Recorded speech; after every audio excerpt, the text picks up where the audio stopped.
ายดีทุกคนมื้อนี้เราอยู่ห้องกัน IBC เนาะแล้วเรากลับมาเจอหลายๆเทรดเดอร์เนาะมีแต่คนตึงๆเลยมื้อนี้เดี๋ยวจะมาลองออเดอร์1 ออเดอร์ให้เพื่อนเนาะมาเบิ่งว่ามื้อนี้จะวินหรือจะเฟลรอเด้อมามื้อนี้จะพาออกออเดอร์เด้อสาวลักกี้เนาะใครที่ว่าอยากเรียนนำสาวลักกี้เพิ่นสอนตลอดนะเพิ่นก็สอนตลอดเป็นน้องเก่งไปติดตามไป subscribe ผมได้เนาะวันนี้ก็มีหลายคนเพิ่นเทรดเดอร์สาวไลท์คนงามเนาะเดี๋ยวตาเพิ่นก็มีคือกันเนาะเดี๋ยวเอารอลงกันเนาะหลายคนระดับที่เป็นคนรอตามเนาะว่าอะไรคือจานถ้าลงมาติดประมาณนี้เนาะเมื่อกี้จะเก็บบ่ได้ของคำนะมาพร้อมแล้วบ่โอเคพร้อมแล้วลุยเลยโอเคออเดอร์นี้ซื้อด้ะซื้อกันเลยตามฐานแดนเนาะตามฐานไปแล้วเนาะกดทันก็ลงมาเฮค่ะกดทันนี่กดบอททันนี่บ่เป็นอย่างเนาะเพราะว่าช่วงนี้มันจะสวิงได้น้อยหนึ่งนะบ่ได้บวกซ้ำเป็นอย่างเนาะแต่เดี๋ยวไปเดี๋ยวพอดีนำลืมปั๊บแน่นอนเราต้องขึ้นแล้วตามฐานเดี๋ยวเขามาเบิ่งกันเนาะออเดอร์นี้ถึงว่าออกนำก็ยากเนาะคือนิ่งแท้แต่ว่าขึ้นไปลูกขึ้นไปอุ้ยให้กำลังใจเด้ออ้าวขึ้นไปขึ้นได้เอาขึ้นนิ่งแท้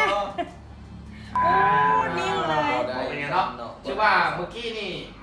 มันเวลาน้อยนะเพิ่นบ่ทันมีข้อปานใดเนาะเดี๋ยวออเดอร์นี้เด้อเด้อลักกี้เด้อมาอีกออเดอร์หนึ่งเนาะแก้วออเดอร์นี้เนาะนี่เลยสเต็ปเนาะอันนี้เป็นเทคนิคของดีเคนับนึงเด้อ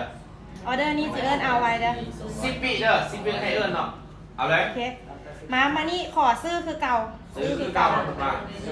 มันต่ำลบอยู่ประมาณ98เนาะจริงๆมันยังบ่ถึงลบ100เด้อครับแต่ว่าเพิ่นว่าจัดซื้อเข้าไปเลยเนาะซื้อขึ้นไปก่อนจะลงมาใกล้มาเบิ่งกันมาลุ้นกันได้บ่ขึ้นได้นะออเดอร์เนาะเพราะว่ามันลงมาพักโตแดงไม่เหลือแล้วมาแล้ว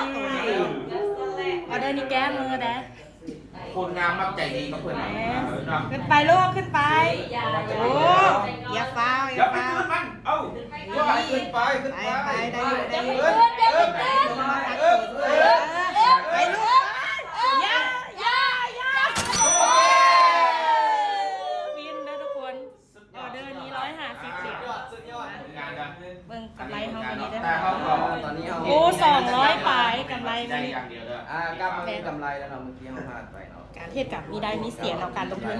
ล้วนแล้วแต่มีความเสี่ยงนะทุกคนเนาะให้ทุกคนก่อนที่ถ่ายจะมาลงทุนเนาะขอแนะนำเลยก็คือว่าต้องศึกษาหลายๆเด้อหรือว่าจะมาศึกษากับลักกี้ก็ได้เนาะ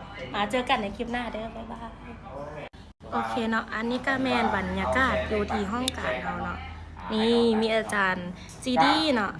ซันดี้อาจารย์เคทูเคอาจารย์ดีเคนำโน1เนาะอาจารย์สีพรแล้วก็หลายๆคนเนาะวันนี้ก็นี่เลยคนงามของเขาอาจารย์จันดอนเนาะของกันในยินดีต่อไปอย่าลืมไปติดตามช่องดีเคนำโน1เด้อ